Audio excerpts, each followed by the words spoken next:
And we want to start with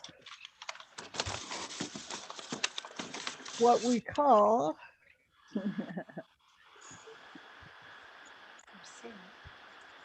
hold on, just have to get it up here.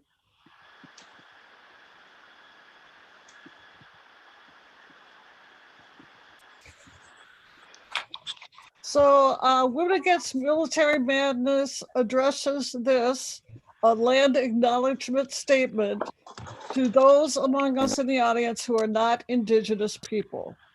It's been several hundred years since the Europeans seized and settlers colonized the land that the state of Minnesota now occupies. In 1973, a nuclear power plant was erected immediately adjacent to Prairie Island tribal land, the home of Metawakanton people, whose name means those who were born of the waters. Located in southeastern Minnesota along the wooded shores of the Mississippi and Vermilion rivers, Prairie Island is described by the tribe as a spiritual place for our people who have lived here for countless generations. Further north along the Mississippi River, in Monticello, Minnesota, a nuclear power plant has been generating waste since 1971. We invite the non-Indigenous people among us to consider the land on which we live and the confluence of legacies that bring us to where we are today. And with that, I want to turn the meeting over to Mary Bodwin, editor of the WHAM newsletter. Welcome, everyone. Thank you, Kristen, and welcome, everyone. Women Against Military Madness studies issues and plans events through committees that focus on specific areas. And today's program is sponsored by two of those committees, the End War Committee and a new committee that's forming, the End Military Madness Against the Earth Committee, which is open for new members. And the event is also sponsored by Veterans for Peace, Chapter 27 in the Minneapolis-St. Paul area, and Nukwatch, Wisconsin. Links to these organizations are being posted on the chat and in the Facebook comments. We're especially excited to sponsor today's program because though the dangers are very real, we see hope about nuclear issues as the Treaty on the Prohibition of Nuclear Weapons becomes international law on January 22nd. We're kicking off this program with a with announcements, which Kristen Dooley will give us. And we want to say that if you have a question, please type it in the chat on Zoom or the Women Against Military Madness Facebook comment section, and if you're watching there. A video of the talk will be posted in a few days on the Women Against Military Madness YouTube channel. Oh, it's live streaming right now on YouTube. Oh, okay, and we're live streaming right now on YouTube. Great. On our YouTube channel. Then I have to go to Women Against Military Madness, the full name of the organization. Now Kristen will give some announcements about what's coming up, and then we'll have a little music from Chickpea and Garbanzo, and then we'll have the talk. Leona will give her talk, The Nuclear Fuel Chain from Cradle to Grave, and that will be followed by questions. If you have any that you want to put in chat on Zoom or on the Facebook comment section. Okay, so Kristen. Thank you, Mary.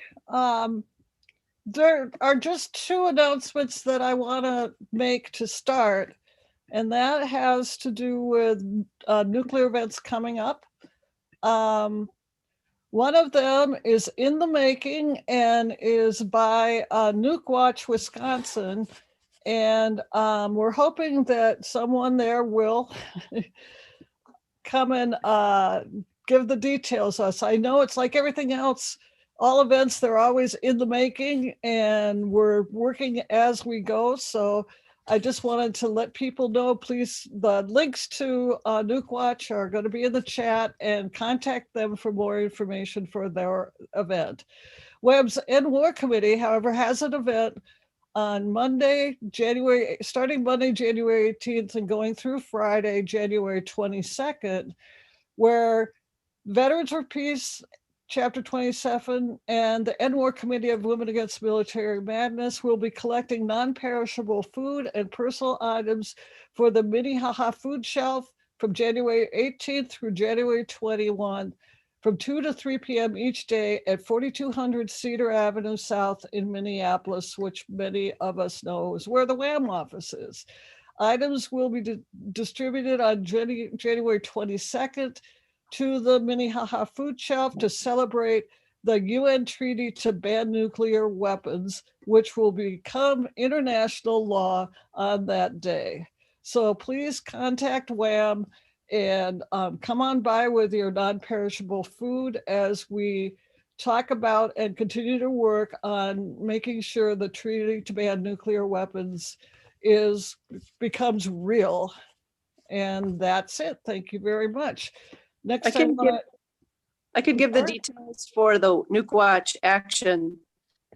This is Kelly Lundeen from Nuke Watch. At noon on Friday, January 22nd, we will be going to Honeywell in Plymouth and delivering a copy of the treaty. So I'll put more information in the chat and my email so people can contact me. Perfect. Thank you so much. That's just what we need, is somebody to come in with knowledge when we don't actually have it at our fingertips. That's one of the great things about our movement. Next, we have a musical event, and my co-worker, Sophia Myers-Kelly is going to talk about that. Hello, my name is Sophia Myers-Kelly. This is my cat, Mina, who likes to do this specifically when we're doing videos and no other times. And I'm the administrative coordinator at WAM. I use they, them pronouns, and I'm here to introduce our beautiful musicians. We have Jo Schubert, also known as Chickpea. She's a member of the WAM board and the new WAM committee, End Military Madness Against the Earth. She wrote and she is going to be singing a song that she has written opposing nuclear power and waste, and it will be accompanied by her partner Garbanzo on harmonica. They're coming from Arizona, where they have gone to escape the Minnesota winter. Thank you. Thanks, Sophia. I just wanted to tell a little bit about the song that I wrote. I wrote it in 1991 to protest Northern State Powers, which at present time is called Xcel Energy, in their attempt to place 48 nuclear waste storage casks at their Prairie Island nuclear power site, which is adjacent to both the Mississippi River and the Prairie Island tribal land. Because of protests from environmentalists and the Prairie Island tribe, the state of Minnesota granted NSP only 17 casks. Of course, that has grown in the future since 1991. The nuclear power song.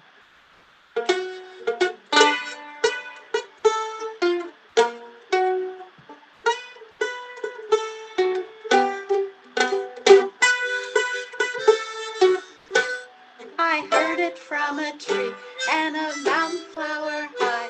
I heard it from the river and the fishes swimming by. I heard it in the earth and I heard it in the sky. Nuclear power is no good for you and I. Nuclear power is no good for you and I. The children grow around us with dreams in their eyes. They look to us for help and they trust that we are wise. We fill their world with poison from nuclear waste. Nuclear power is such a disgrace. Nuclear power is such a disgrace. Power to the people, that's the way it ought to be. Power from the sun and thermals in the sea. Power from the wind and biomass. Nuclear power is no good for us. Nuclear power is no good for us. In 25,991, the waste around right now will only be half gone. 800 generations will live with our mess. Nuclear power causes human distress. Nuclear power causes human distress. Some people say that toxic waste is perfectly safe. We can use dry casks for a storage place. In future times, those casks could break. Nuclear waste storage is an awful mistake. Nuclear waste storage is an awful mistake. Power to the people, that's the way it ought to be. Power from the sun and thermals in the sea. Power from the wind and biomass. Nuclear power is no good for us. Nuclear power is no good for us. We've got to stop producing it. We've got to shut it down.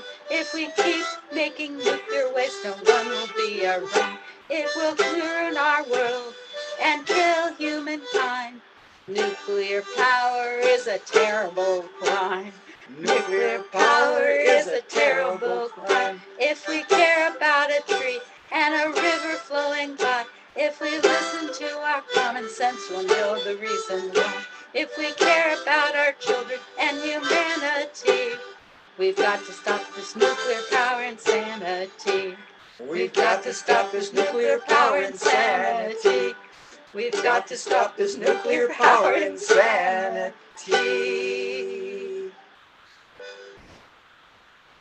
Thank you, Joe, Chickpea, and Roger Garbanzo. We need some music to lighten our load when we're dealing with these heavy subjects, and that's really lovely. And now I'm honored to present our speaker, Leona Morgan, speaking via Zoom from Albuquerque. Leona will address the nuclear fuel chain from cradle to grave. Leona is an Indigenous activist of Dene origin, and she uses the Indigenous name, not the colonized name. And we need to learn to do that as well.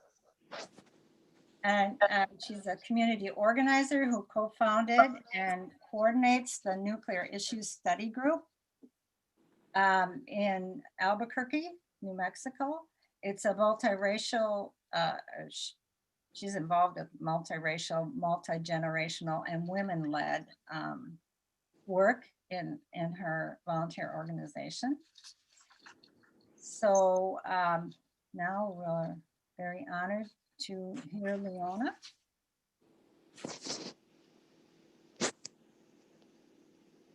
Hi, good morning. Should I start now? Yeah, please. Okay, so I'll just introduce myself again.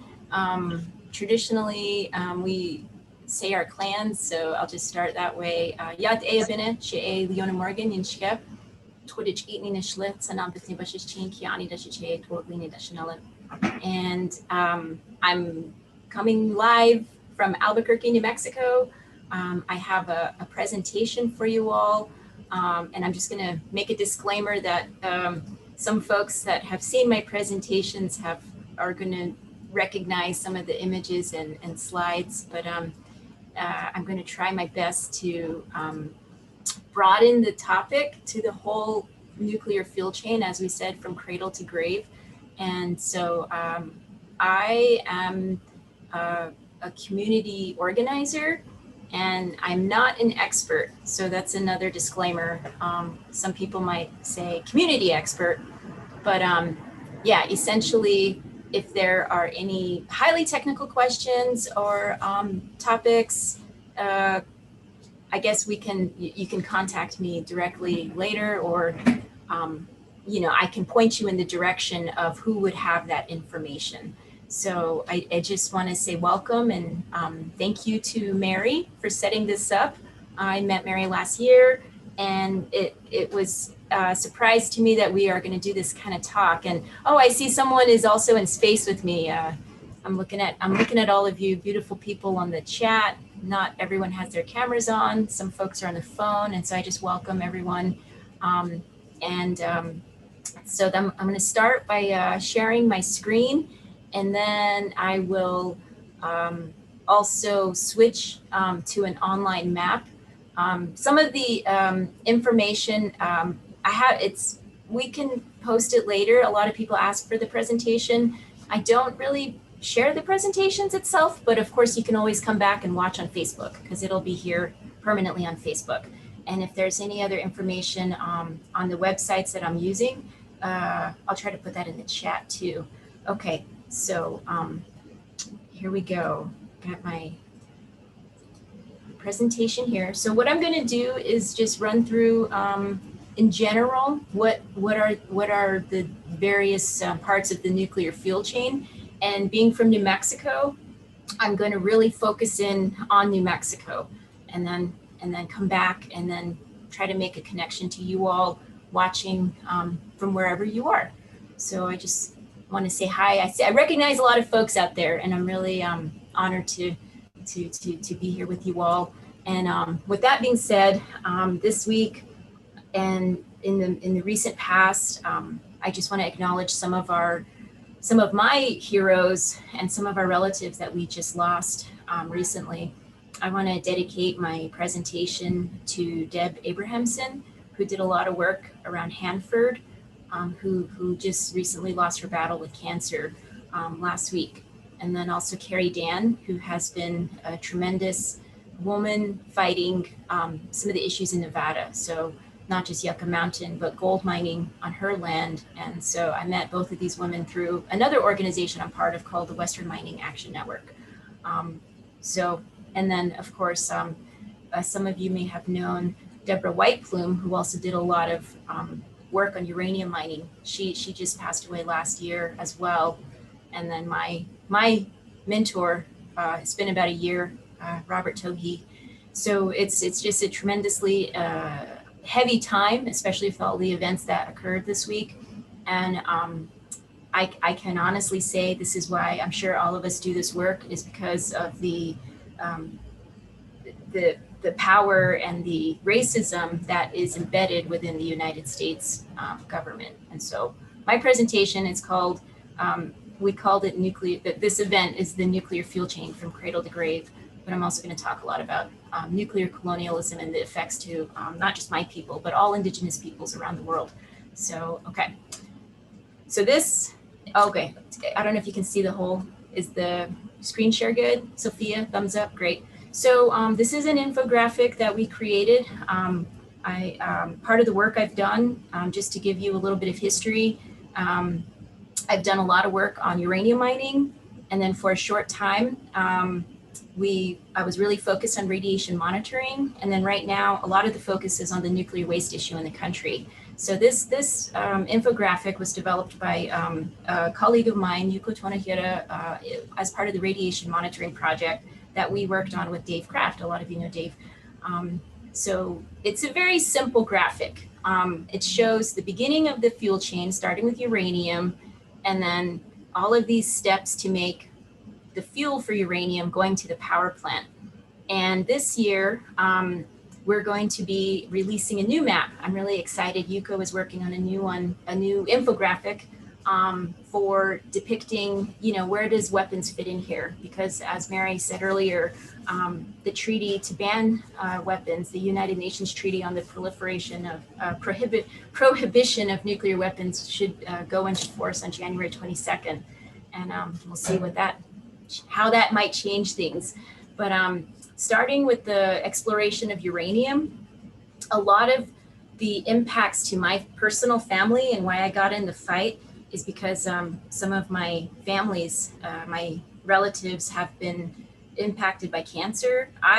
Another disclaimer, I didn't grow up in a contaminated area. My relatives live in contaminated areas today.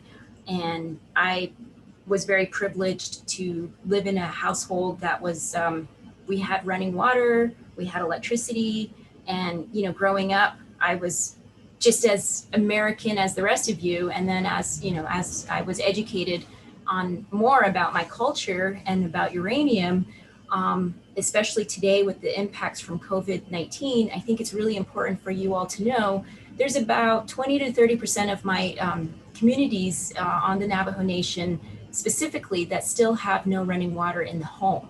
And so a lot of this I attribute to not just access to these modern luxuries or human rights, but you know, water, as we say, water is life, water is sacred.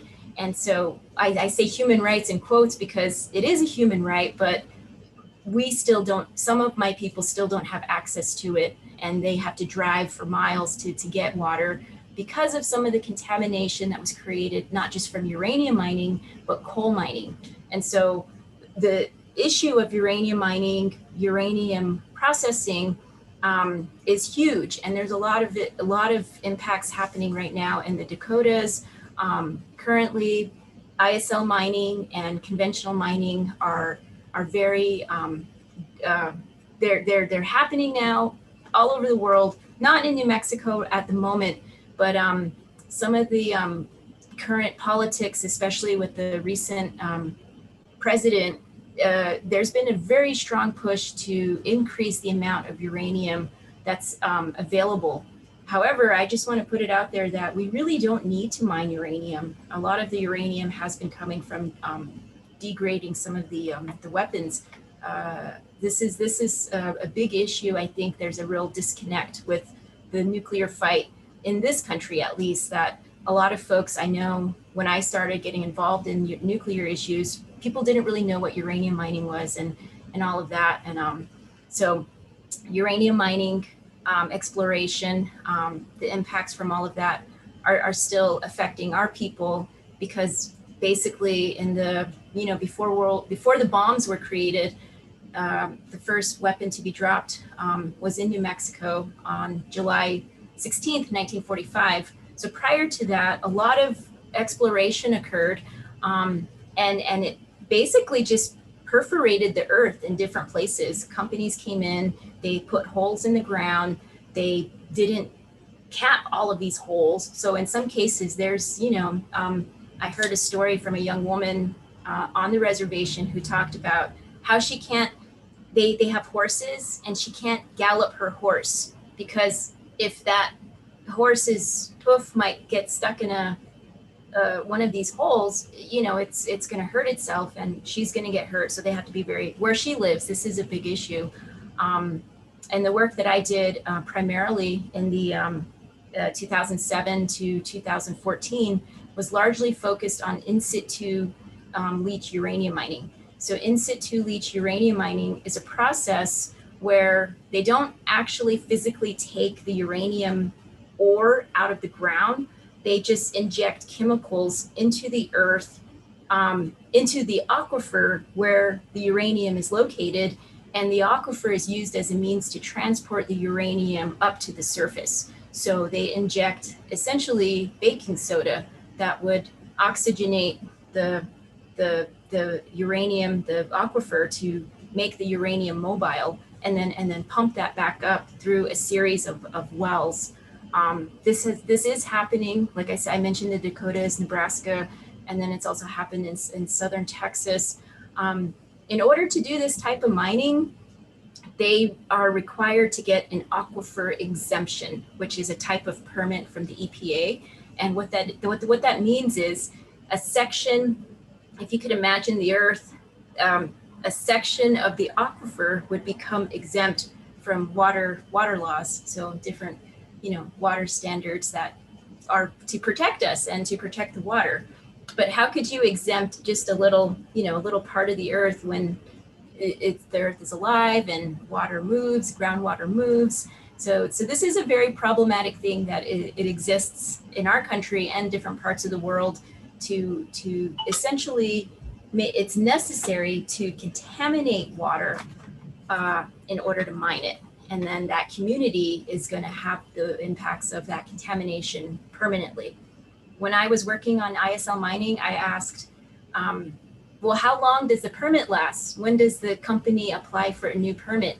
And then the response was forever. So these are some of the issues we're dealing with uranium mining. Is the conventional mining, as they call it, is where they get the rock. There's not a picture here. I'm looking for a picture, but basically they take the ore out of the ground. So in-situ mining is a different type of mining. Conventional mining is where they get the rock, they remove it. Either I keep making this upward motion. A lot of time the rock is down in the earth. Sometimes it's closer to the surface, or sometimes, you know, they might do mountaintop removal, or they might go into a rock, you know, horizontally and then take out the rock. The ore is basically just, you know, it's Mother Earth, and inside is, you know, little pieces of uranium, which they process at a mill. In the United States, the ore grade is very low compared to other countries. Right now, the 3 top producing countries that produce uranium are Kazakhstan, Australia, and Canada. So we're not a big producer of uranium, and the uranium that we do produce, it's not very concentrated within the mineral. The mineral is not very concentrated within the ore body, meaning you can mine a lot of uranium and just get like a little bit of, you can mine a lot of ore and just get a little bit of uranium. So I was told in New Mexico, the places in question where I was focused on, a colleague of mine named Chris Shuey helped me to understand a lot of this stuff. And he said, basically, if you mine about a ton of uranium, which is about 2,000 pounds, you might get 5 to 10 pounds of actual uranium. So that means, you know, close to most of it becomes radioactive waste. So this waste rock here. So the conventional mining is where they can go down through a shaft, and then when they go down underground, they can go any direction and then, you know, bring up the uranium. A lot of this mining in the past was done with no, you know, very little transparency to the workers. And so we have a lot of issues now with the health of workers, people having many different health problems. And the United States tried to compensate these people or their families after they have lost their lives from, you know, the exposure through this thing called the Radiation Exposure Compensation Act, or RECA for short. RECA also has a lot of issues. RECA covers only miners and people who worked at the mine before 1971. So there was a time when only the United States purchased uranium. So many companies, they went out to wherever and they started setting up mines under this US law called the Mining Law of 1872. The Mining Law of 1872 basically said anyone can go on any US public land and take ownership of that land if they can prove that they can mine valuable minerals. So any minerals that were profitable under this law. Hard rock mining includes uranium, gold, silver, copper, vanadium, you know, different minerals. And this was created in 1872 as part of a push for manifest destiny. And so we have lots of problems, not just from the mining, but also that theft of our land, you know, under this law. So going back to RECA, when the United States was the only purchaser of uranium, they wanted to compensate these workers. And then after that, when it went more into, you know, other private industry being able to purchase uranium for either electricity or mostly for power, I would imagine. I think the United States would, of course, be the main customer when it comes to weapons. That I don't know, actually. That's a really good question I should look into. But anyways, the people that are compensated are only those who can prove they worked before 1971. So this RECA law is set to sunset next year, meaning there's no more funding from Congress. It does include people dealing with weapons testing, so like at the Nevada test sites and some other places in the world, but it does not include downwinders from mines or mills, or downwinders from the first test, which was Trinity in New Mexico. I'm going into a lot of the history. I have more pictures later. And so basically, I just wanted to give you this idea of some of the beginning of how uranium mining was promoted by the United States government. And then, of course, everything I'm going to talk about, because of the longevity of not just the waste, but then the health impacts, these are all things that are ongoing. And there's many people all over the country and all over the world that are still fighting these things. And there's usually efforts to get involved, either, you know, making calls to your elected officials or doing actions and that kind of thing. So uranium mining, exploration, milling, a lot of this happened mostly in the western part of the United States. And so just going back to the fuel chain, I'm just trying to do the basic overview. So you get the rock. And in order to extract the uranium, if it's in-situ leach mining, they do a different type of processing where the water that's produced from in-situ mining, they have to process it and then separate what they call, when they inject the chemicals into the earth, and then when that goes into injection well, and then when it comes out the production well, that water will have uranium in it, and they call it a pregnant lixiviant. And that they have to, again, they separate the uranium from the other water that they would then inject again, and, you know, continue to do that, and then take that uranium sludge to another facility where they would further separate it to produce yellow cake. And of course, all of the water is contaminated. With conventional mining, they get the rock and then they take it to a mill where they crush it and grind it. And then they have to make it into the finest particles possible in order to process it with chemicals. So the crushing and grinding part creates like a baby powder fine dust. And so if you could imagine being in the desert, we don't get a lot of rain, and a lot of these mill sites, there's still, radioactive dust that is blowing around. There's only one uranium mill in the country, which is in southeast Utah. So this is owned by a company called Energy Fuels. Energy Fuels also owns a couple uranium mines. And right now, the big issue with the mill, they don't have enough business from uranium mining. So in order for them to stay afloat, in order for them to keep their business going, what they're doing, their license at the mill includes, what they can do is basically process uranium, and then they can also process what's called alternative feed. So their license legally, they can process, like the idea of a mill is to produce yellow cake.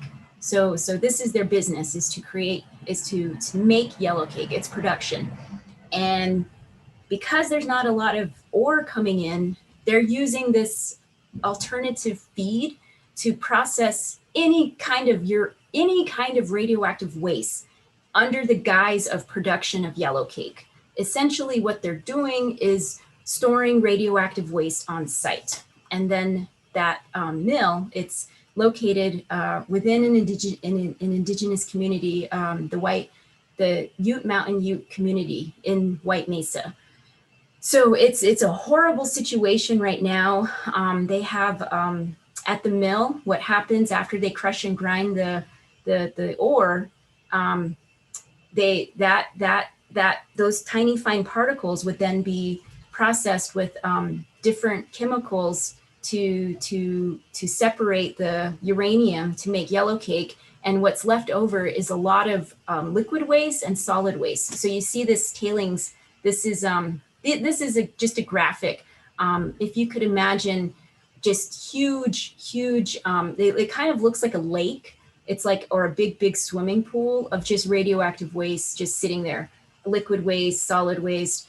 And so in the desert, again, this is very water intensive, taking a lot of water resources away from people, using it for these very dirty processes, and then just storing it on site. What I understand with the mill is they're pretty much at capacity for how much that can be stored there.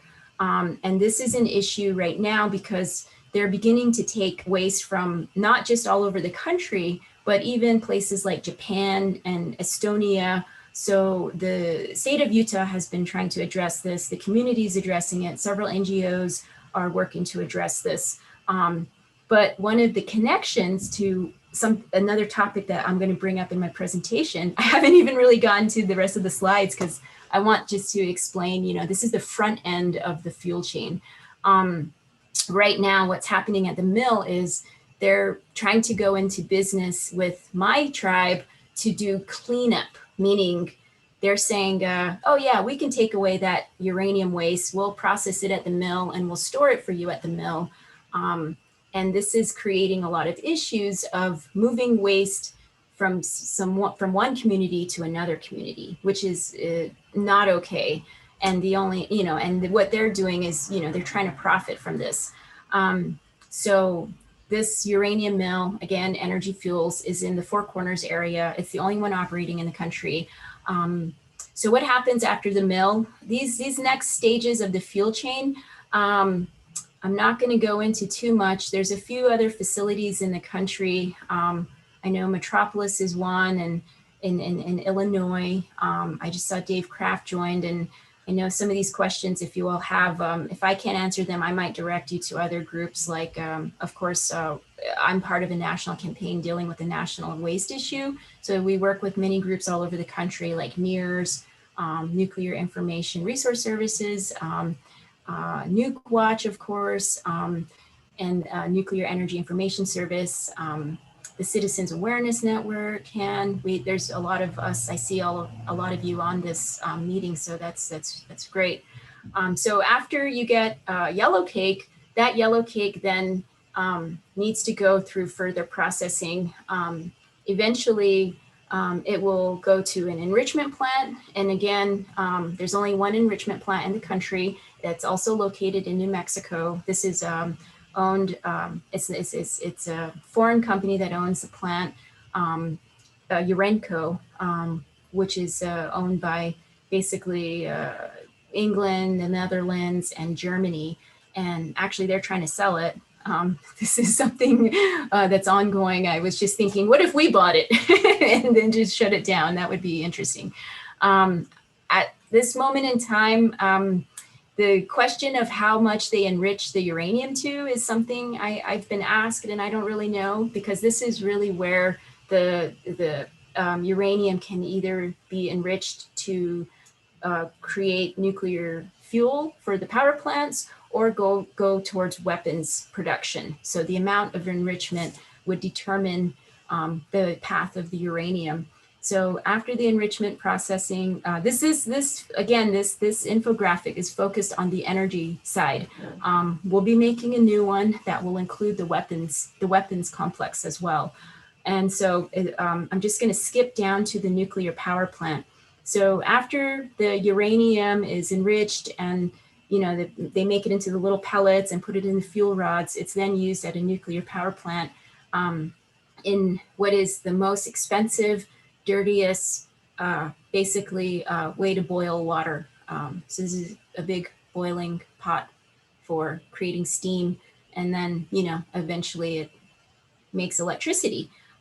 This is I really want to focus on this little area here for a minute. This is one of the issues that we're really focused on nationally with the development of waste. And if you notice, at every stage of the fuel chain, waste is created, and all of those different types of waste are classified in different ways and have different, laws on how to store it and which facilities can, have the permits to store it and all of that. And this is all a business for all of them, to take the waste and then, I don't know, so where all of this is, where all of the waste goes. I know a lot more about the uranium mining waste, which isn't going anywhere. So that's another big issue. I have some more slides on that.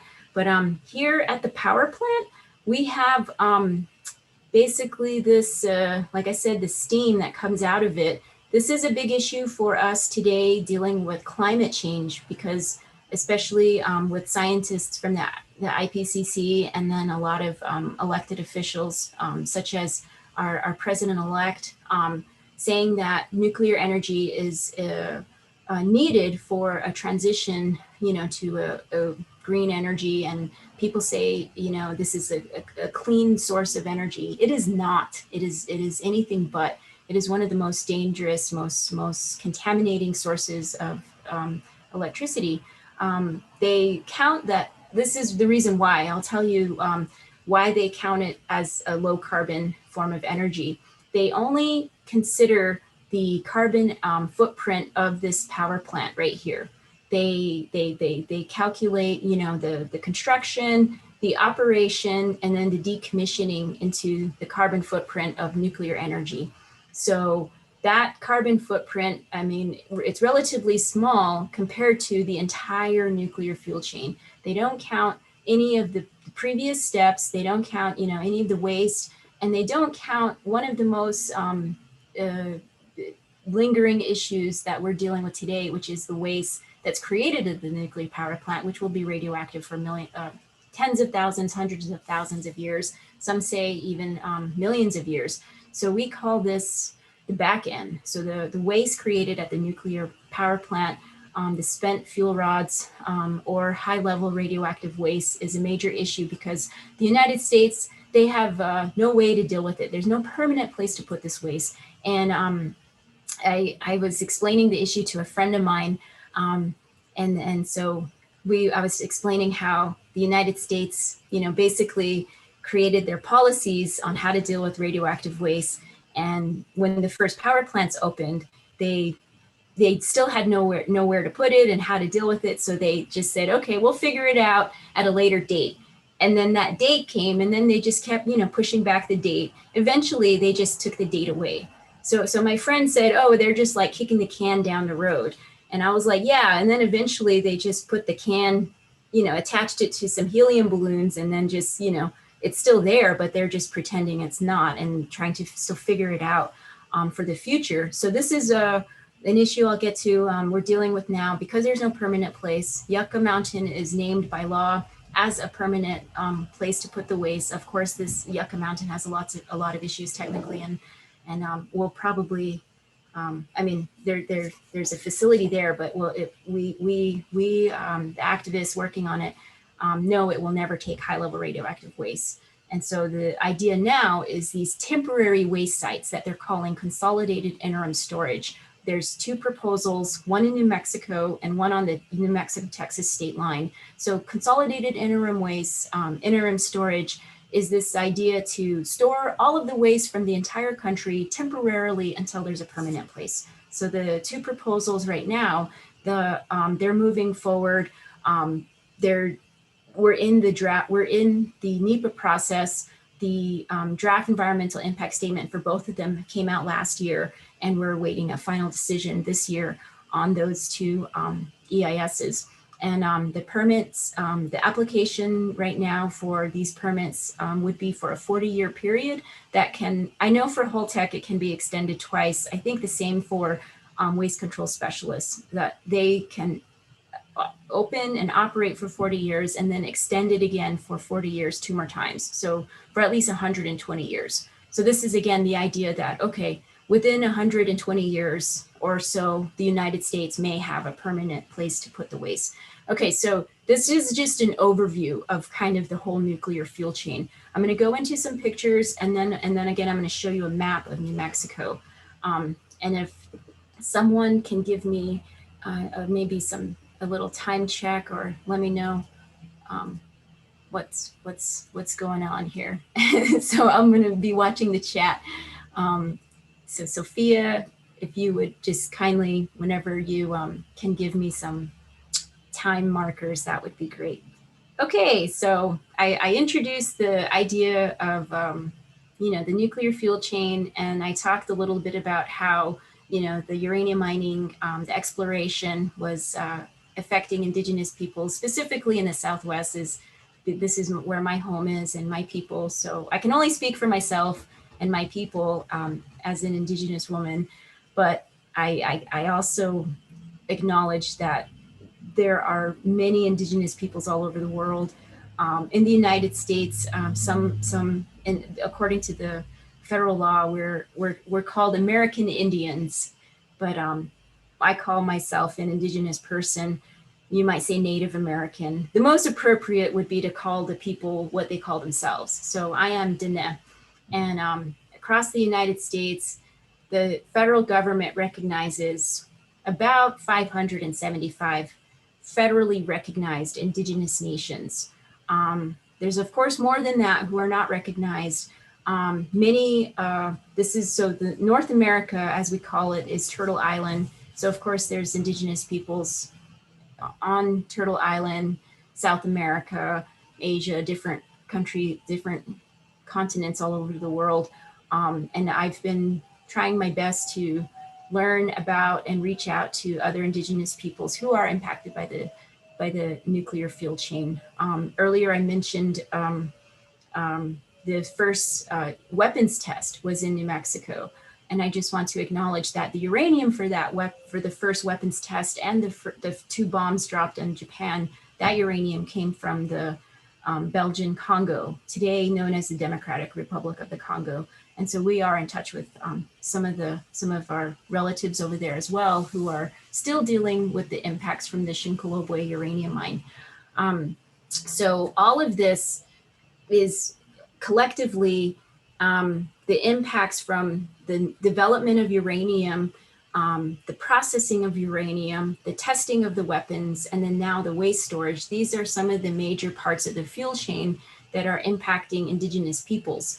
And so this, to me, is kind of common sense, but people don't realize that colonialism, it's not a part of history. Colonialism is very present every day. First, colonization, to form the United States was included by law. This was federal policy at one point to not just, take the land, but to clear the land. And that was done through systems of genocide in all different forms and fashion. And that genocide continues today through the contamination of our water and the impacts to our health and our genetics, some of the impacts from uranium mining and all of that. And it's not just the killing of the physical body, but it's also the permanent impacts to our sacred places, our medicines, our culture. When our elders die, the knowledge that they take with them, our ways. This is all part of what we call nuclear colonialism. So, you can read the definition there. Uranium mining happens predominantly on Indigenous lands all over the world. The weapons testing, it happens mostly on Indigenous lands. And you can see this map here. This shows, it's a graph of the number of weapons, the weapons tests in the world. The 2, not tests, but the 2 weapons that were dropped on Japan are represented here. And then over here in Nevada, this largest mushroom cloud represents the Nevada test site. And some of us are colleagues and friends with Ian Zabarty. And so he often refers to the Western Shoshone, his people, as the most bombed nation on the planet. And of course, you have the Marshall Islands and other nations. And again, just a reminder that first weapon that was ever tested was in New Mexico.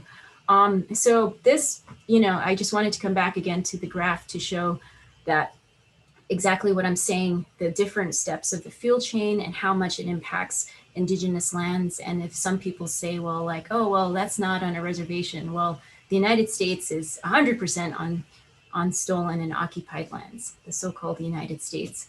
And so going back to the uranium exploration and the mining, most of it was done in the West. We are left with 15,000 abandoned uranium mines with no law to clean these up. Right now, there is some cleanup happening on Navajo Nation. There has been cleanup in other communities.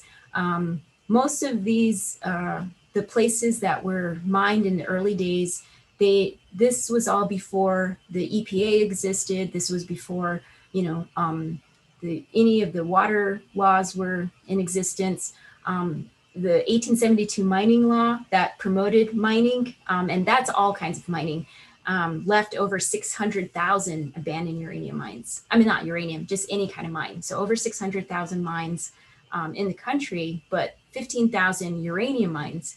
And so, of course, that 1872 mining law didn't have anything in there for cleanup or remediation and that kind of thing. Today, the companies that do mine are supposed to clean up to pre-mining standards or what's legally acceptable, you know, and that goes into, again, issues with what is acceptable to a human body. And so that idea of a safe level of radiation is also an issue of not just racism, but also sexism, because they base the dose that's allowable to a human body on a 35-year-old or mid-30s white man from Western Europe who eats a good diet. This is reference man. If any of you know anything about reference men, there are organizations working to establish a new standard that would be based on a woman of color, or I think they're trying to bring the standard to be for the most vulnerable, to protect the most vulnerable, which would be an unborn child. And so no level of radiation is acceptable. So that's Reference Men, and I think it's the main organization at the forefront of that would be the Tewa Women United here in New Mexico, who are women from the pueblos that were located near Los Alamos National Labs, who are dealing with the situation of the labs too. So there's a lot of stuff in New Mexico. Okay, so I'm gonna just go through these slides kind of quickly to show you the pictures of the different aspects of uranium mining.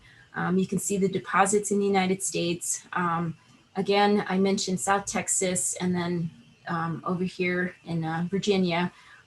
There wasn't much mining in the east. It's most of the producible uranium is in the Western Mountain region, and some of the public health concerns, pretty common sense stuff again. Contamination to our environment, our human health, the waste issue, and then again, the economics. I want to mention the Redwater Pond Road community.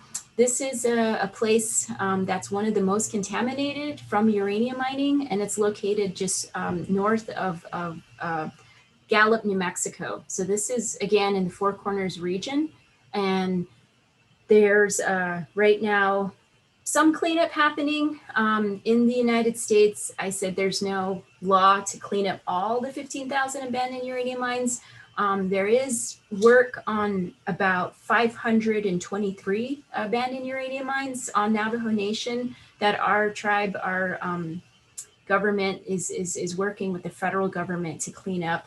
And the way they're doing that is in these 5-year plans. So this started primarily by, it was prompted by Representative Waxman from California back in 2007, with a lot of work from a lot of people from the Navajo Nation and other organizations. I mentioned Chris Shuey, the Southwest Research and Information Center, and other groups, just doing a tremendous amount of work to locate and identify some of these sites, and then, you know, start the initial push for cleanup. And so the 5-year cleanup plan, the 5-year cleanup plans went from 2008 to 2013, and then I think 2008 to 2012, and maybe 2013 to 2018.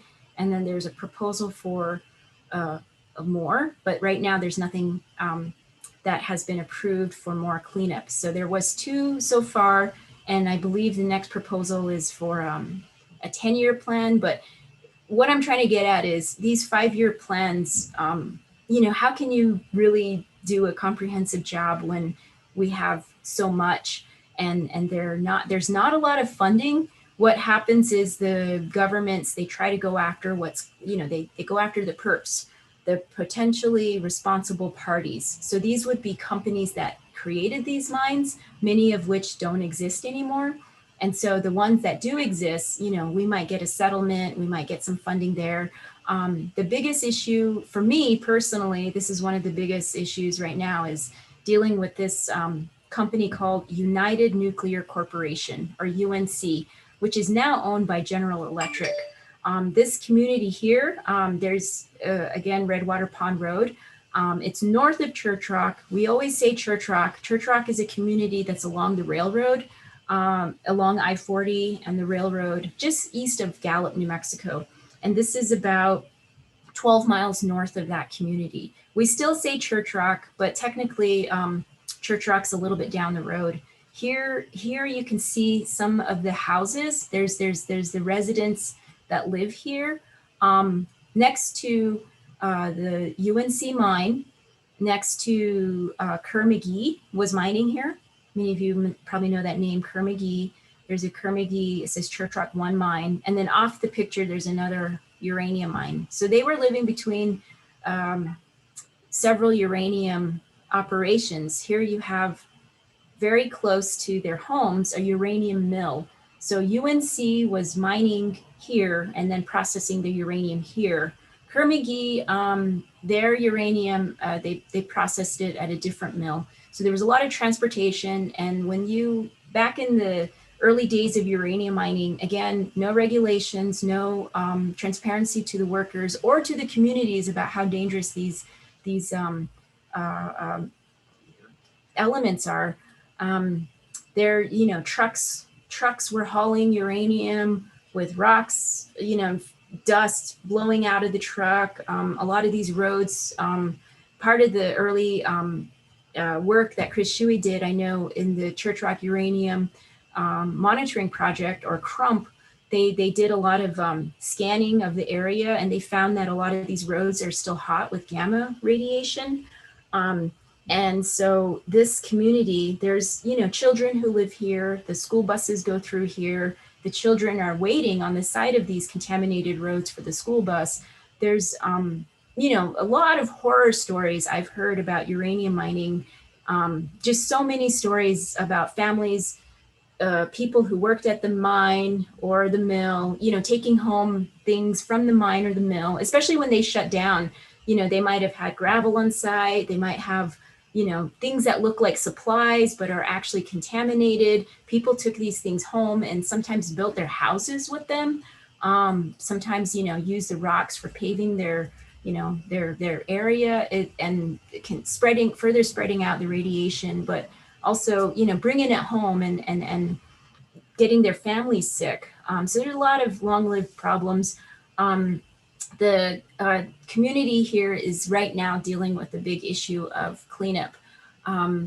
This is one of the priority sites for the Navajo Nation 5-year cleanup.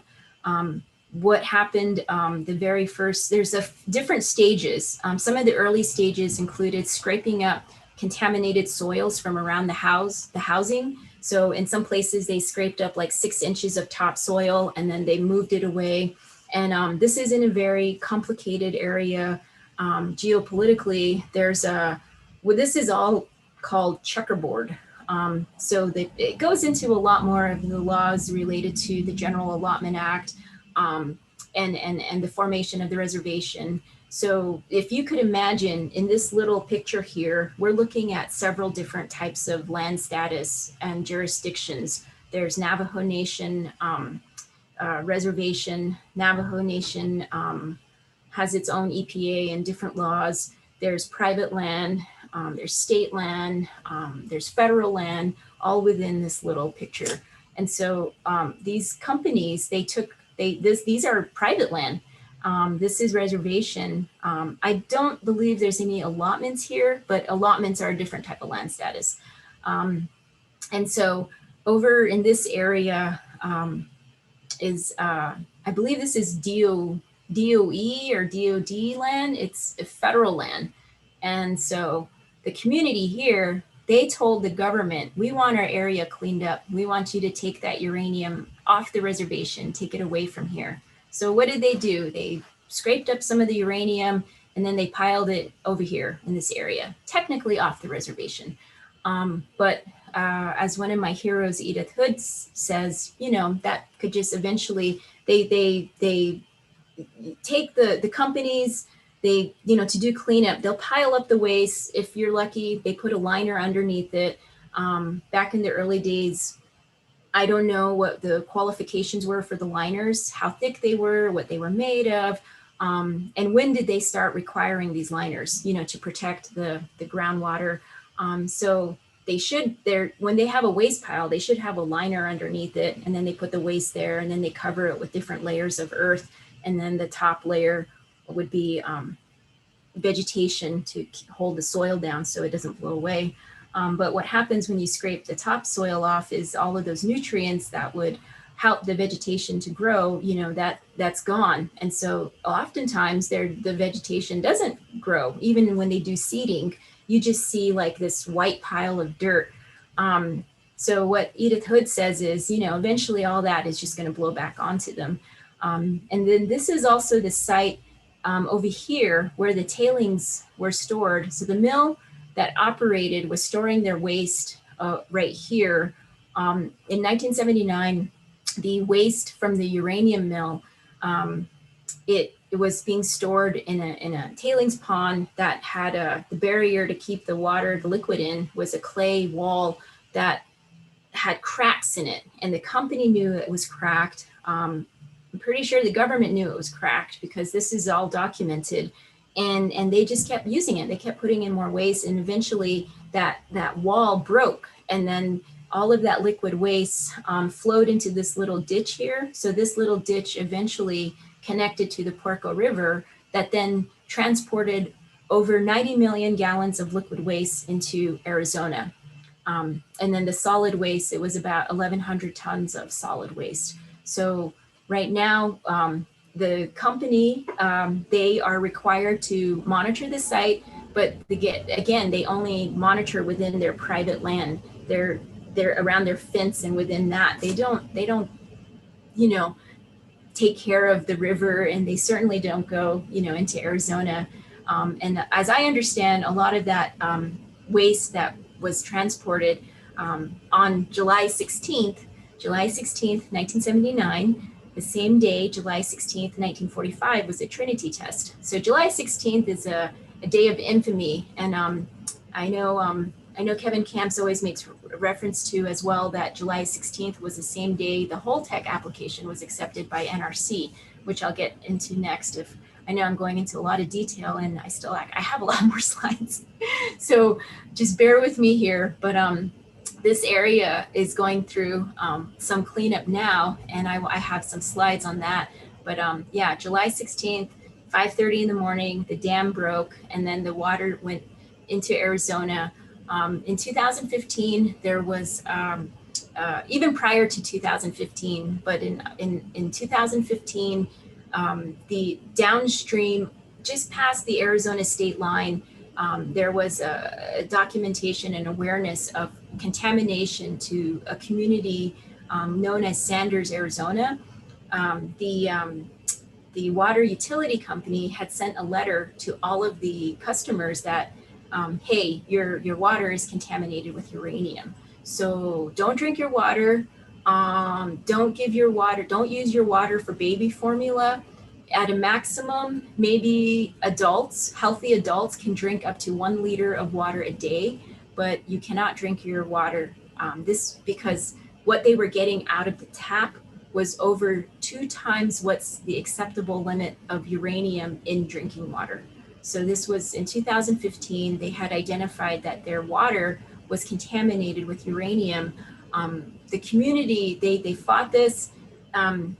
This activism and organizing was overshadowed because the letter came the day before the Gold King mine spill.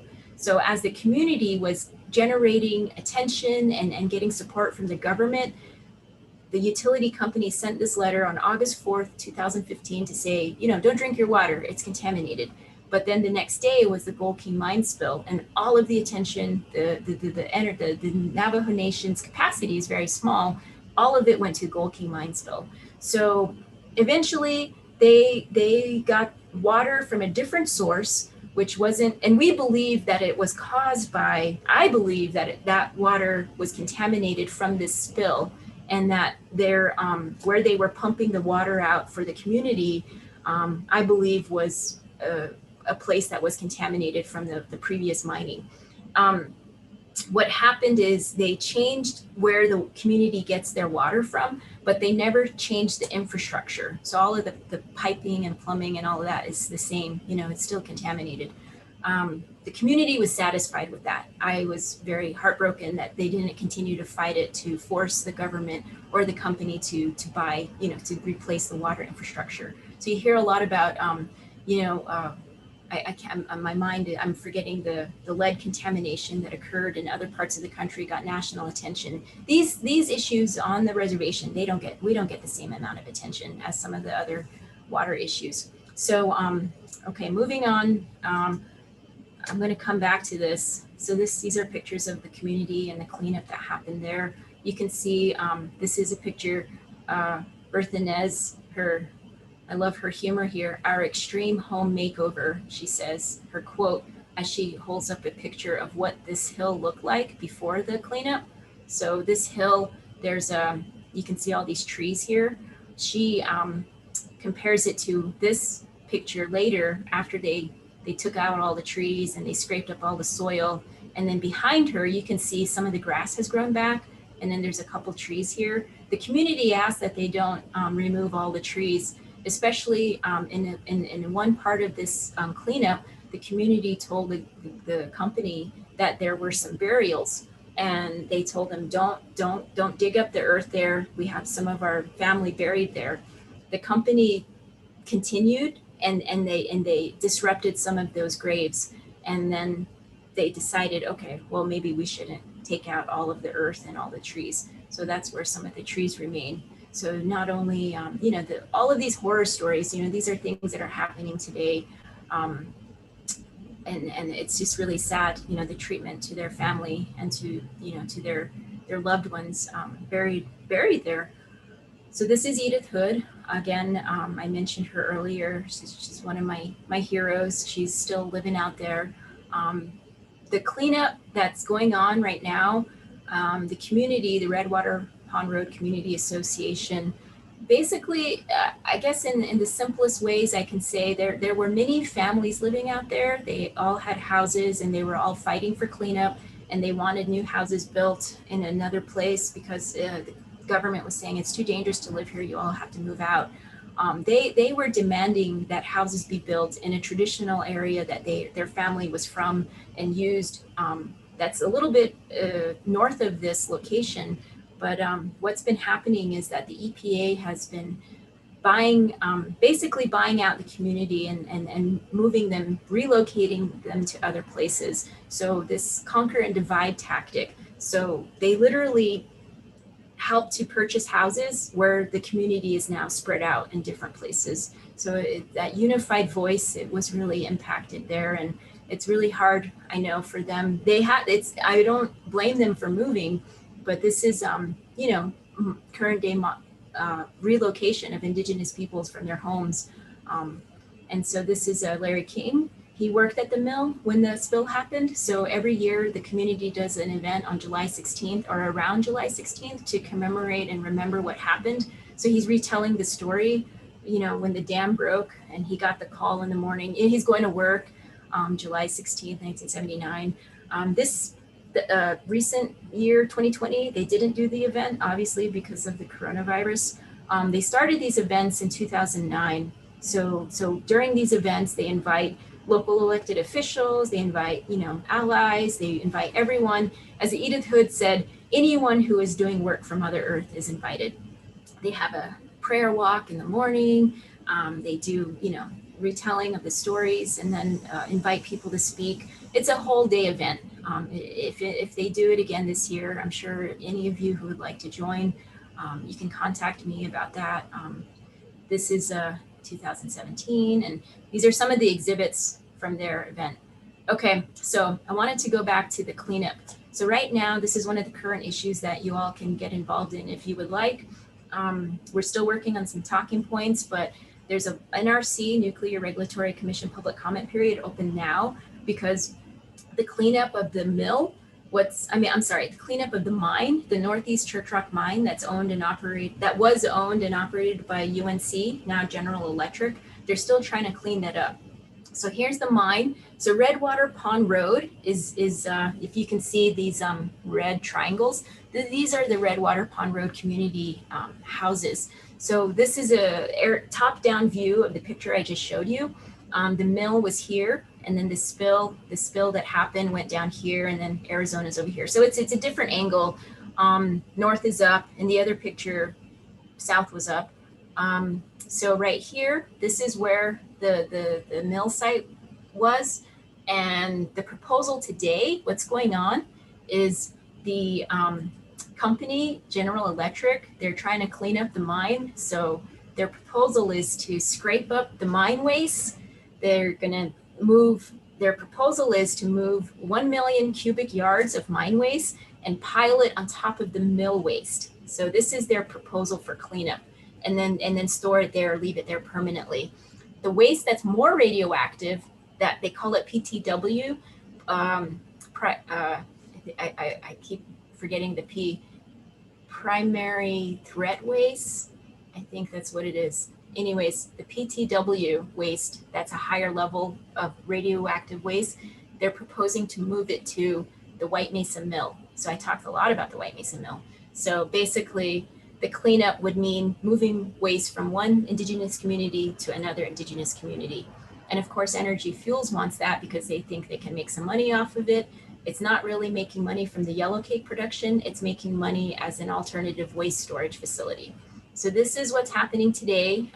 They released the draft environmental impact statement in November 17th. And then they set a deadline, actually, it was already extended. The deadline was at the end of December.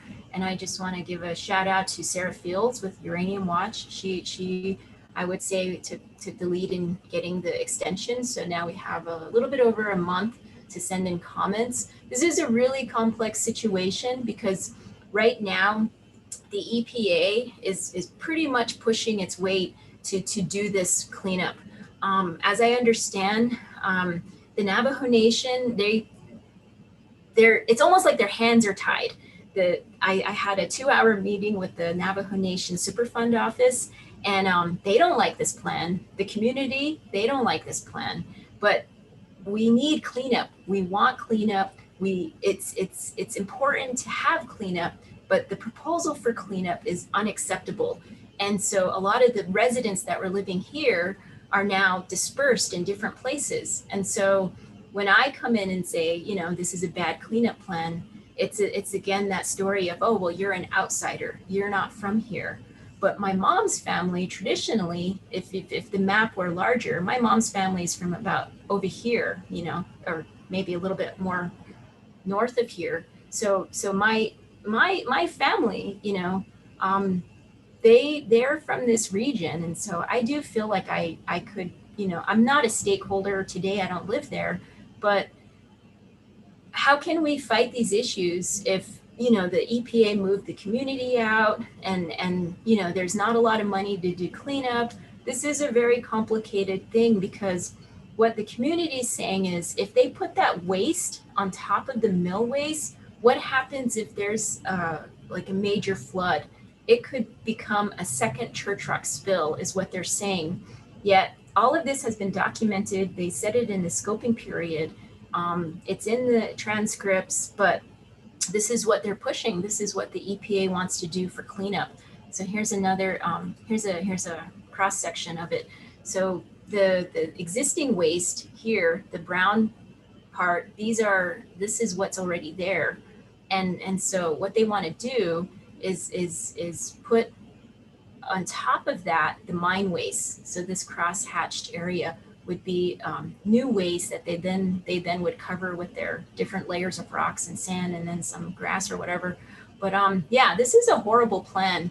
But what do we do with the waste? Do we move it somewhere else? They did this along the Colorado River. They did move mill waste and mine waste. They moved it, in other communities, in white communities. Here, even our Navajo Nation is trying to deal with this on a government-to-government level and not being respected by the federal government.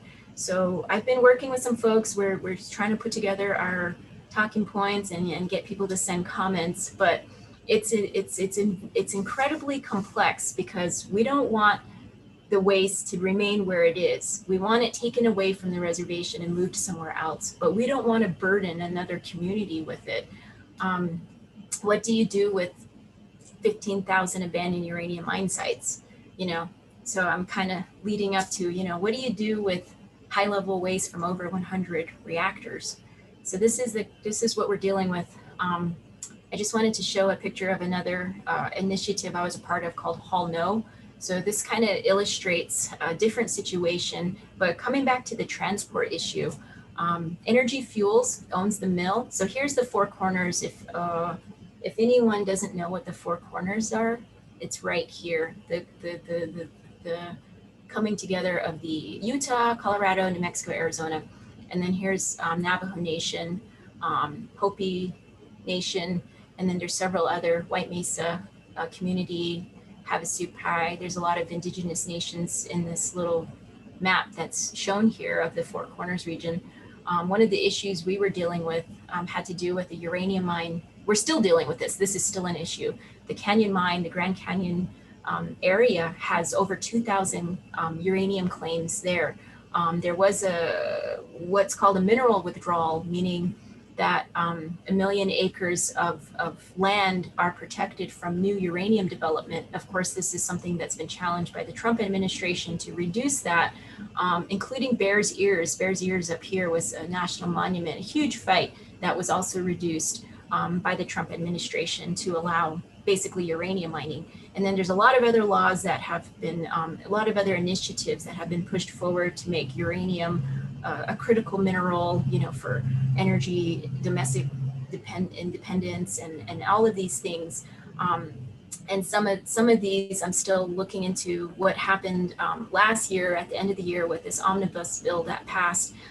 So a lot of these federal things, they, you know, there's pushes for new uranium development. Again, we don't need new uranium. There's plenty of uranium in the weapons that already exist.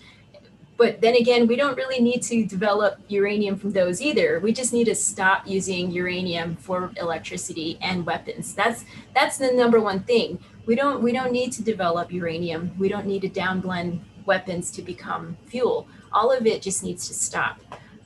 But with Hall No, this is something I'm thinking that might be necessary in the fight with the nuclear waste from power plants, because there's going to be a push to get that waste out of those places. What we did with Hall No, our little organization was an Indigenous-led group, DNF. We were a DNF organization that was focused. I mean, we're not so active today, but our big thing was to do this tour. We did an action tour where this is Clebanolly, Serena Riggs. So here's me, Serena, and Clee. We're the organizers of Hall No. What we did was we communicated with all of the different Indigenous nations at the mine, along the transport route, and of course at the mill. And we just generated a lot of attention, and it was very effective. We got people, you know, watching the roads. We caught Energy Fuels transporting uranium, water, not uranium. They haven't started mining, but because we generated so much attention, people, residents, they saw big trucks going, you know, through the res. And we have a law against transport on the Navajo Nation. Transport of new uranium, but this law is only within our jurisdiction. That does not include the federal highways, state highways, and of course not the railroad. So because of our tour, what we did was we started over here and we did community events all along this route. We did several events, and then a big one here actually we joined the Havasupai's traditional event that they hold every year because Canyon Mine is just 4 miles from their sacred site of Red Butte. And it was, I think, incredibly effective, not only at informing the public and getting people aware of what's happening, but also, like I said, people were taking pictures, posting them on Facebook, and they saw these big trucks going through, and we identified, with help from the Sierra Club and Grand Canyon Trust, other groups, NGOs, we identified that these trucks were marked for petroleum, yet they were hauling uranium water from the mill, from the mine, that they were taking to the mill illegally. And you know, we wouldn't have known this if people weren't aware and watching and paying attention. Energy Fuels was never cited with any, they were never, nothing ever happened to them, but essentially the Arizona Department of Environmental Quality and some of the regulating entities, they just allowed it. It was just ridiculous, but we're still fighting it. They still haven't started mining, and hopefully they will never start. But the people along the route, we got resolutions passed opposing this. Even the city of Flagstaff opposed it. Not to mention our sacred mountain is right here that we were also very concerned about. And then two major bodies of water or rivers, the Colorado River and the Little Colorado River. The trucks would be, if they did mine, they would take the uranium over to the mill. And we were concerned if there were accidents, not only for the people and the animals and you know, the vegetation, but if any of those accidents were to occur along the rivers, that would be very bad for everyone who uses the water. So this is a picture at the big event that Havasupai had, and there's many, many Indigenous peoples here working together from both Turtle Island and some from even down south that came up to join. So yeah, that was Halno. That was an Indigenous-led fight, and it was great. So earlier I said I was going to go into this map of New Mexico, and what I'm going to do is I'm just going to skip that part, but essentially what I wanted to do, there's a map online. This is something that was created by a lot of folks working together. Deborah Reed is one of the main organizers. So this is a map of New Mexico, and you can, I'll just show you a little bit. So you can find this map online, and you can even use Google Maps. So if you can see the map, can you see the map, Sophia? Is it showing up? Okay, so this is online. And so here in the southwestern part of the map, so this is a southeastern corner of New Mexico. These are some of the areas in question. Wait, let me zoom out, and I want to show you actually the areas I'm talking about in New Mexico are over here in the northwest corner of the state. So you can zoom in to the map very closely. Sorry about that. So here, up here, the things I was talking about, of course, Four Corners is up here, White Mesa Mill is up here, but Church Rock right here. So you see UNC, and then this is one of the regions. All of this is the Grants Mining District or Grants Mineral Belt. You have Grants right here, and then Mount Taylor's our sacred mountain, which is also being threatened by new mining. There's no mining now, but there's proposals for two new mines. Okay, so I'm going to try to start wrapping up here, but just to show you, in New Mexico, we have several stages of the fuel chain in our one state. Up here's Los Alamos, where the bomb was created. Here's, if you go down south a little bit, right here's the Trinity site, where the first bomb was exploded, and then the fallout there. And then in New Mexico, we also have two national labs with Sandia National Labs over there. And then if you go to the southeastern part of the state, let's move it over here, the uranium mill, the enrichment facility that I was talking about, Urenco. So that's there. And then now the two biggest threats that we're dealing with would be the Holtec International site. And this is different than WIPP. WIPP is the Waste Isolation Pilot Plant. That's a deep geological repository for waste that's from weapons. So plutonium contaminated waste. It's the only deep geological repository in the world. It's about 13 miles south of the Holtec proposal site. So here's Holtec up here.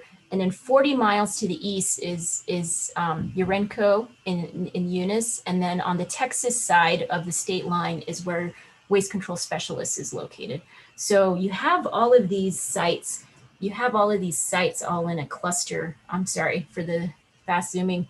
So this area of the state, the state legislators are very friendly to nuclear. And this is going to be a hard fight because in the recent election, Yvette Harrell was just put into office, who's a Republican, and her number one first primary duty, she proclaimed that her number one priority, her first step in office, was to oppose the election results. So she's one of those, and I imagine we're going to have some challenges with her dealing with Holtec and WCS. So I can put the link to this map in the chat, but that's just showing all of the, places in New Mexico that I talked about already. And so going back to the presentation, let's see, I gotta get out of here. Let's see. I wanted to just end with a map that shows the transport routes, which again, oops, this is the wrong one. Sorry about that. Let me do another share. But yeah, so I'm basically at the end of the presentation, and there are some more things to talk about. I know it's, so sorry about this.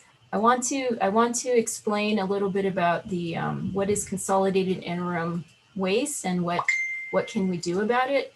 So here, going back to the presentation, I just showed you the larger map in New Mexico, and we're looking at this southeast corner. So again, Holtec and WCS. There's community efforts to stop this, and I think there's a invitation. It's not very widely known, but we're starting a national campaign.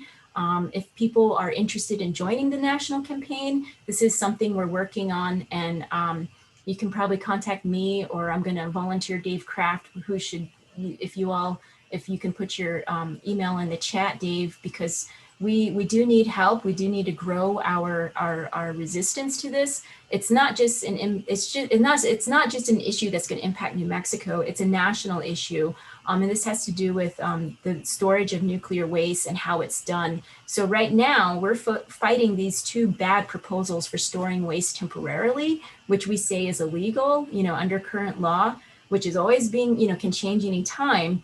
But it's not just about New Mexico. There's also the transport issue. And then what do we do with the waste permanently? So we're advocating for safest storage. Some folks know what HOS is. Some folks have heard about hardened on-site storage. And for people all over the country, most of our legislators, they don't know what these things are. It's our job to educate them. This is a map of all the power plants in the country that, some of them are being decommissioned. Some of them have been shut down thanks to the work of some of you out there in the audience. And Holtec is trying to buy some of these power plants because they're saying, oh, well, we have a place to take the waste in New Mexico, and those people want it. They love it. They want to make more waste. They want to make more energy out of this waste. They want to reprocess the waste, is what Holtec is telling other people. We don't want it. I'll tell you that. New Mexico does not want it. Some people think it's going to create jobs, but we don't want the waste. We don't believe in reprocessing. And again, going back to that notion of nuclear colonialism, the uranium came from this part of the country, and then they used it somewhere else. But now they want to bring the waste back to our part of the country. This is the epitome of racism and oppression. Of course, in our region of the country, it's rural. It's a rural population. Not everyone has internet. It's hard for people to get information or to access NRC meetings, to do the hearings. Of course, during COVID, it's even more difficult. But we don't have the political power that some of you all have in your states, and we really need help with that. Here's a picture of, as it says, the next two images are from NEAR's website, likely routes. We don't know, and this one is a older map. I know for Yucca, there was also maps developed. This one doesn't include the Holtec site, but this is on Texas too. But there's two sites very close together, and the majority of transport would be by rail. So for the interim storage, the idea is take the waste from the power plants, move them to these interim sites until we get a permanent site, and then move them again. So that means two transports, which, first of all, any transport is very dangerous. And we don't need to be transporting at all until there is some kind of permanent solution. So that, again, most of the transport would be by rail, of course, by truck between the power plants, and then, to get it onto the train. And then some of it would go by barge. And so something I heard is, like, for example, in New England, some of that waste might go in the water and then dock somewhere over here and then be put on a train. So it's a national issue. I say anyone in between a power plant and the waste sites, anyone is at risk. We are all at risk. And so here's another image of how much waste there is. About 80,000 metric tons in the country. And you can see we don't make the waste, you know, and so Holtec is proposing for a site that's more than double that. WCS is proposing for a site that's about half that, 40,000 metric tons. Holtec's site they're proposing to build is 6,000 metric tons. We have lots of opposition from New Mexico, even from our congressional delegation, from our governor, even the governor of Texas. So we're still working on building that opposition. These are things that you all can do is to, you know, get local resolutions passed. There's a lot of work that needs to be done. I know there's probably some things I didn't mention, but I'll just stop here if there's time for questions. I don't know, I might have went over time, but thank you. I appreciate all of you staying. I know we lost a few folks during the time, but that's the nuclear fuel chain from cradle to grave.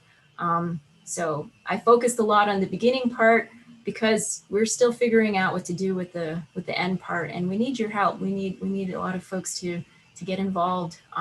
So Dave, I see Dave's email is here, the Nuclear Energy Information Services. So if you want to get involved in this national campaign, we're getting started, and we need people, power. Anyone living near a nuclear reactor or along the haul routes, there's work that we need.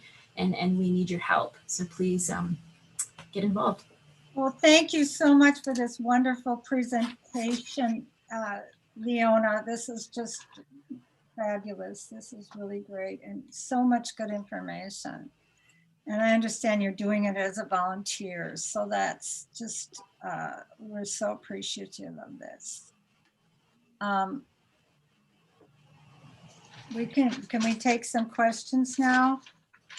Sure, I know we're at time. I'm here. I'm good to stay here for a while. Yeah, we're kind of, yeah. So if people want to hang around for some questions and also some more announcements after the questions. Someone said, okay, so for the first time in history, the Secretary of Interior is someone from an Indigenous community, Representative Deb Haaland. What steps are the Indigenous activists planning to adopt in the coming months and years now that Haaland could be an agent of unprecedented change for these issues? Yeah, well, I know as Secretary of the Interior, I know she's overseeing a lot of public lands, and I think primarily the people fighting fracking have this is just my opinion. I think other folks might have different answers, especially other Indigenous folks. The work I've been focusing on the last few years, especially with high-level waste, I'm working with people that look like you all. If you're just looking, you know, in the Zoom, you know, I'm not working on that Indigenous front right now. Hall No was an Indigenous-led fight. And with high-level waste, we don't have that kind of Indigenous effort right now. And hopefully that's something we can build through this national campaign. But I know that people fighting fracking, this is going to be something great for them, especially where they're dealing with BLM lands.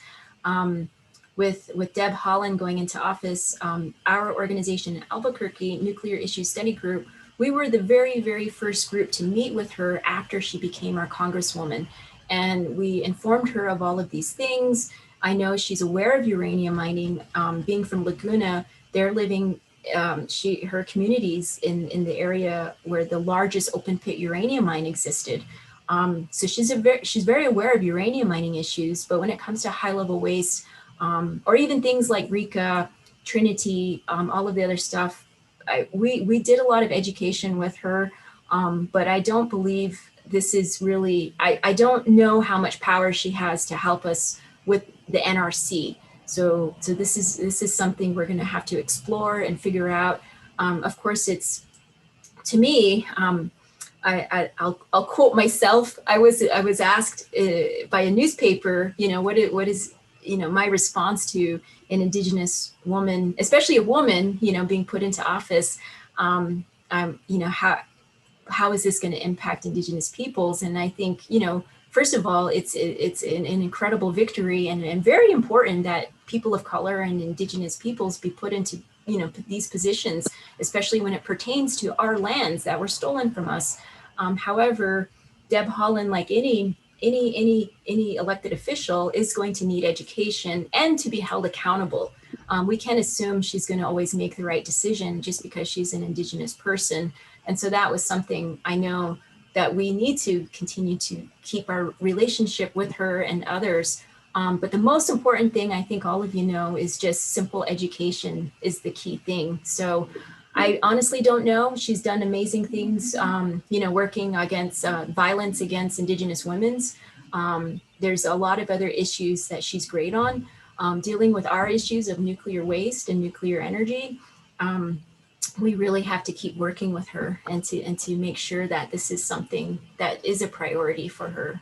Great. Can you repeat your email address again, how people can contact you or follow you?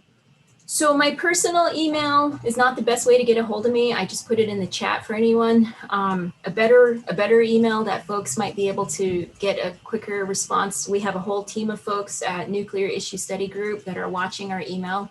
NISG, we have our email. It's Nuclear Issue Study. protectnewmexico@gmail.com. So we got a lot of folks monitoring that. And then another way to get a hold of me, I think all of us here, I recognize a lot of you and some of you that who I don't know.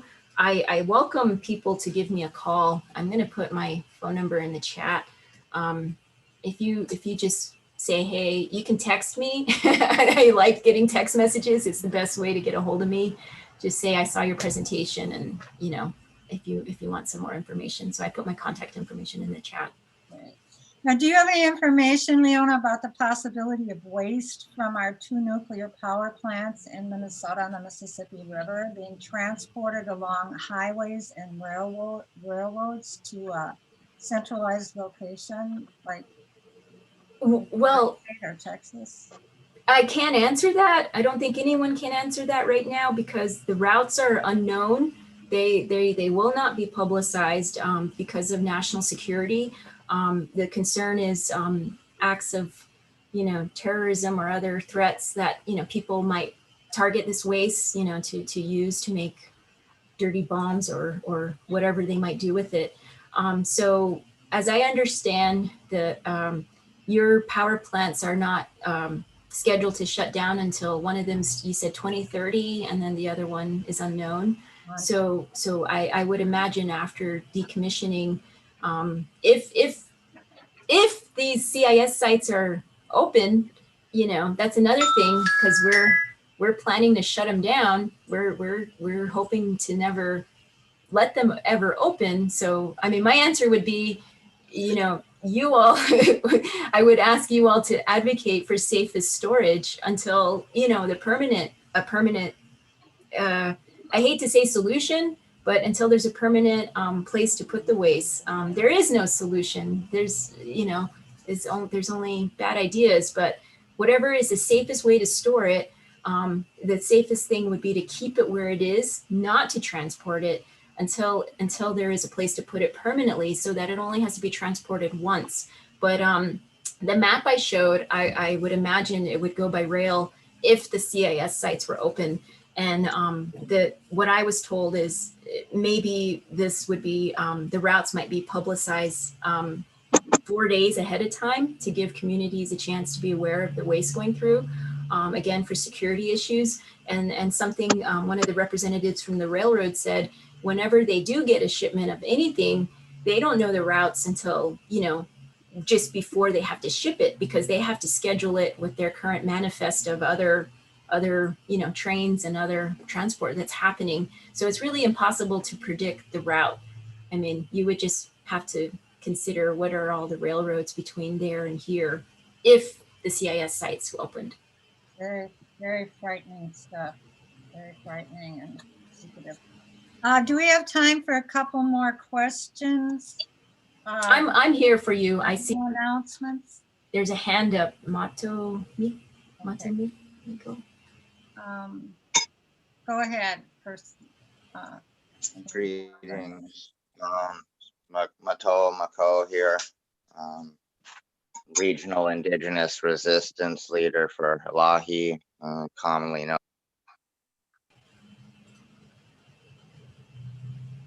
You have a question? Oh, you're on mute. You were muted. Yeah, can I be heard? Yes. Yeah, so we've got the Hanford nuclear reactor up here, and it's made all of the gathering spots and the wildlife unusable for like 100 miles or more around the fallout area there. And I've done some work with Ground Zero Center for Nonviolence. That's the one with the Buddhists up there. And as well as some anti-nuclear stuff in Idaho as well. So just trying to link up with other people in the movement.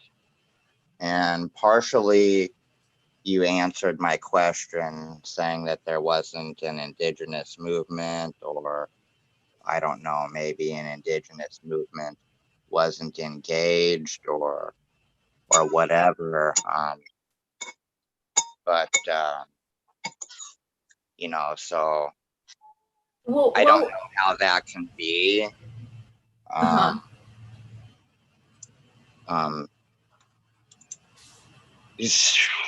And my question is around Sierra Club and going to help for groups who were involved in eugenics and think tanks of Roosevelt, white supremacy, rather than American Indian Movement, Idle No More, United Urban Warriors Society, etc., etc.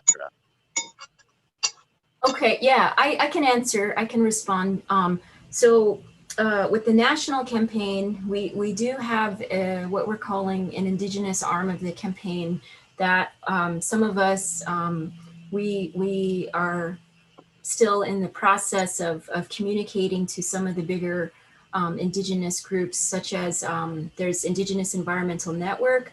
And what I was referring to as there's not really a indigenous movement that was specifically on the high level waste issue. So specifically on the waste from power plants. There's always been a tremendous indigenous resistance to uranium mining.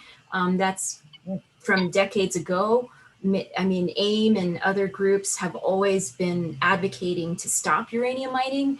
And because uranium is the source of both weapons and nuclear power, I mean, that would be the ultimate thing, is to stop uranium mining.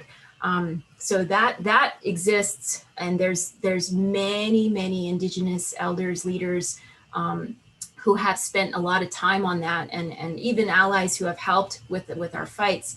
But specifically on the high level waste issue, we're developing that resistance. And, you know, I've been in communication with Indigenous Environmental Network and other groups. There's also groups that work at the international level, such as the International Indian Treaty Council, who did, you know, some of their, Janine Yazzie is one of those who's part of the International Indian Treaty Council.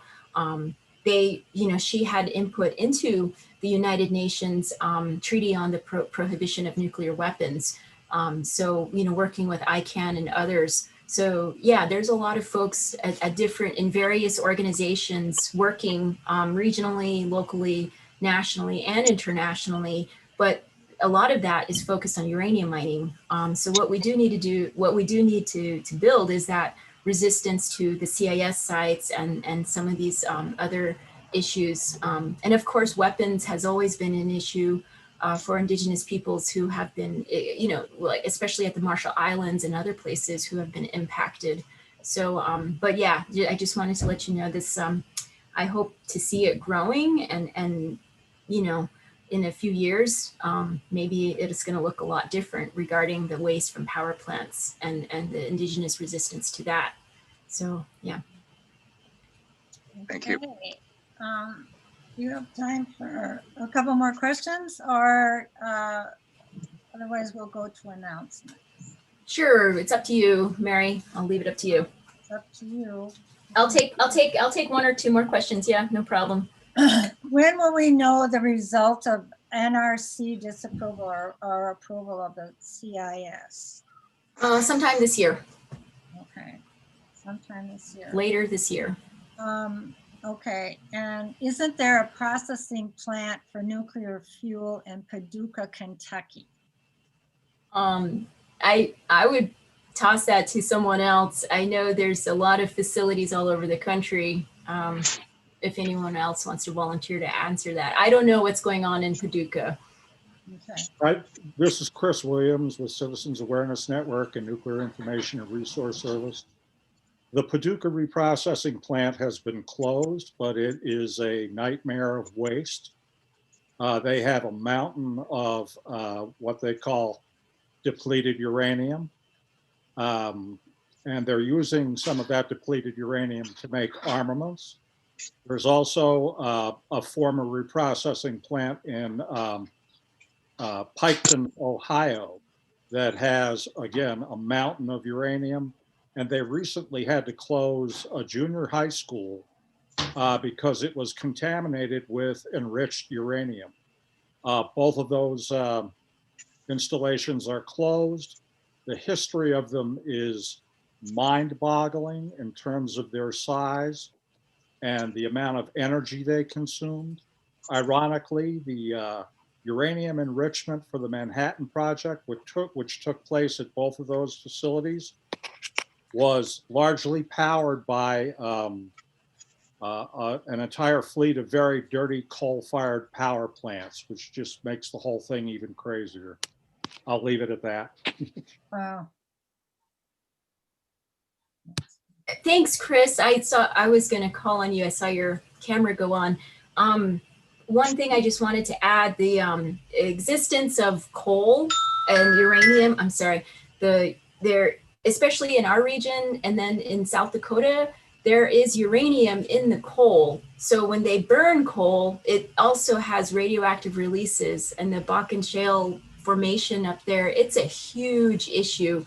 And all of what I was getting at the beginning of the presentation is when I was talking about the carbon footprint, nuclear energy cannot be developed without using fossil fuels. And so right now, this is a major issue that, we need to communicate and work, if we can, more with the people fighting coal and fracking, because they get a lot of funding for their work. And then all of us dealing with nuclear, we're highly marginalized in our fight, especially against climate. When people are saying nuclear is an answer, we need to dispel that myth. We need to educate people and change the game. We need to change the narrative. And we need all of you, to help with that, to educate folks that nuclear is not clean, it's not green, it's not renewable. We need to shut it down. And one more question. Where is waste from the site cleanup put or stored? The cleanup site. The uranium sites? I'm sorry, I don't see the question. No, the question is, where's waste from the site cleanup stored? I think you might have already answered that one. Well, I guess for uranium specifically, uranium, all of those sites, what they're doing is just containing it. So there's no cleanup. Basically, they just brick it in or cover it. So we're looking at 15,000 storage sites for uranium. This is what's happening. There's no repository for uranium. What they're doing is just leaving it there permanently. And then the companies will monitor, but again, only within their private land. So yeah, it's pretty much going to stay where it's at unless some of it gets moved to White Mesa Mill, or, this is a big problem. We need to figure out a better solution, because that's the status quo right now, is they're basically just containing it where it's at. And then that's a big problem. Could you, more information about the NRC public comment, and that'll be the last question. Can you tell people where to get more information about that? For the public comment period on the cleanup, is that? NRC public comment? I'm not sure if this is. Oh yeah, for the church rock cleanup, the situation there, I just email me or watch my personal Facebook. So I've been posting stuff on Facebook. I can post it in the chat. They're just like any NRC situation. They have an email for this particular this proposal. It's the first time I heard NRC is trying to look like, oh, we're culturally aware or culturally sensitive. So they have some Diné interpretation. So you can write comments and email them or mail them. There's going to be one more public meeting. They had two already, December 2nd and December 9th. There will be one more NRC public meeting where you can comment in person. I'll put that out when it's scheduled. I don't think it's been scheduled yet.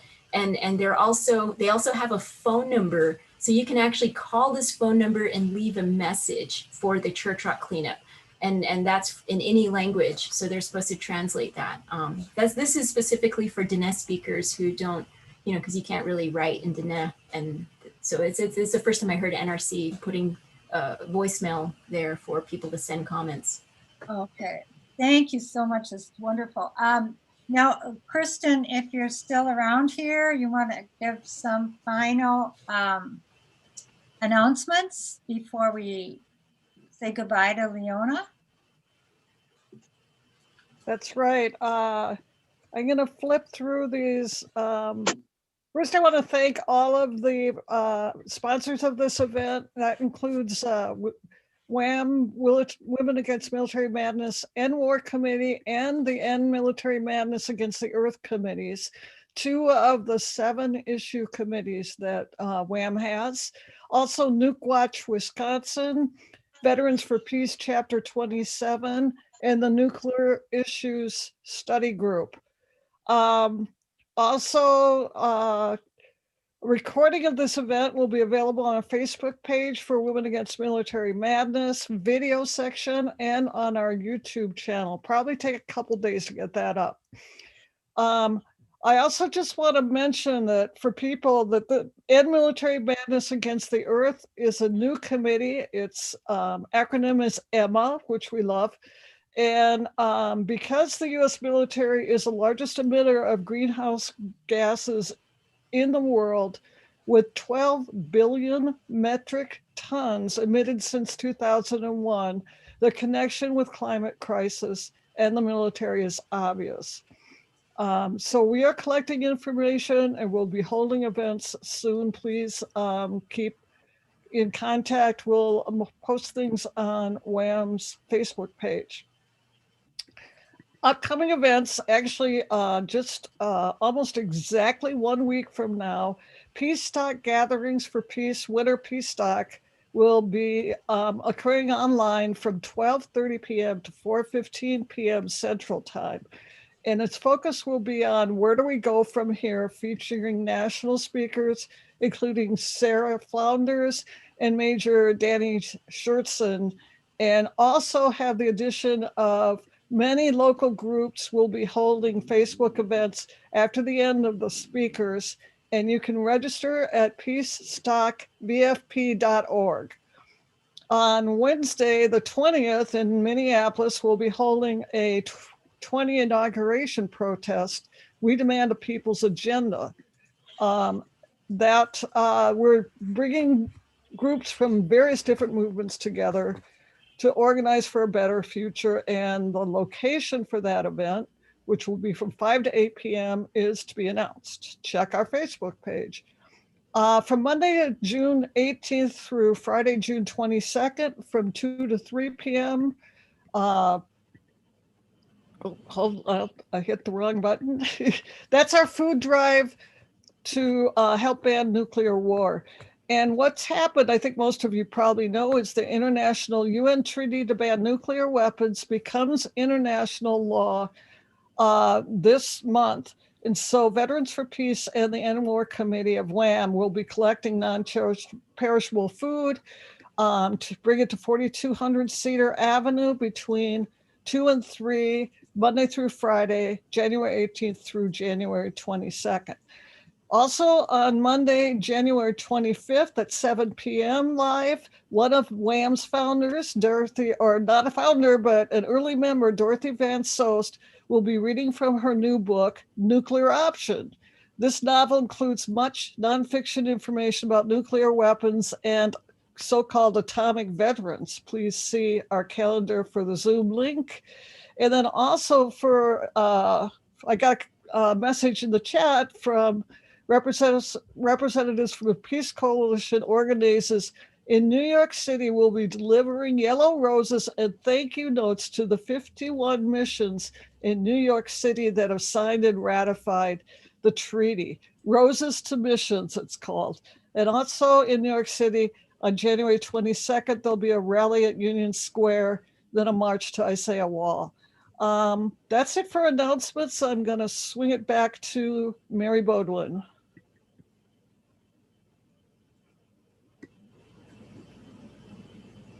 Mary, you're muted.